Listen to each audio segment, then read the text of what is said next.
Les villages de marque font le plein. Alors nous, on a voulu comprendre comment ils s'y prennent pour proposer des tarifs bradés toute l'année.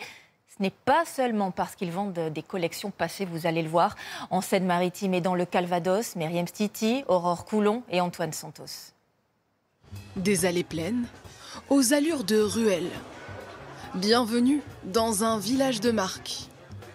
Ici, 90 boutiques, des magasins haut de gamme, mais aussi de luxe à prix cassé.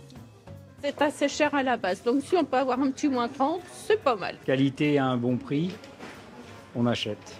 J'en aurais peut-être eu pour 800 ou 1000 euros peut-être. Voilà. Et là, vous en avez eu pour 252 euros. Très avantageux.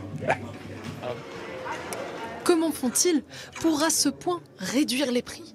Sincèrement, je sais pas, c'est peut-être du déstockage. C'est bien ça.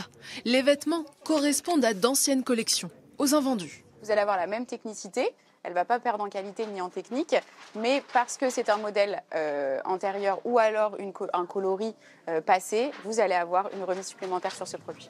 Du déstockage, c'est l'explication la plus connue, mais ce n'est pas la seule. Le centre ici fait 80 000 m² et vous avez 39 boutiques.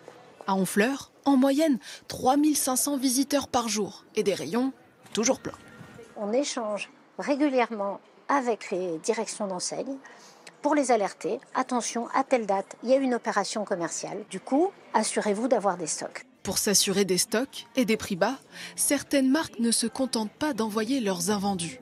Elles produisent directement pour ces magasins des vêtements de moins bonne qualité. Ils vont jouer par exemple sur des détails qui vont permettre de réduire le coût de confection. Donc ces détails, c'est par exemple enlever quelques boutons, c'est remplacer, raccourcir une doublure. Ça peut être le grammage d'un t-shirt qui est différent. Prenons ces deux t-shirts. Le bleu vient d'un village des marques, le gris d'un magasin de centre-ville. À première vue, ces deux t-shirts se ressemblent. Mais pour en être sûr, nous allons demander à cette couturière professionnelle. Bonjour madame. Bonjour. Alors, je vais vous montrer deux t-shirts. D'accord. Alors.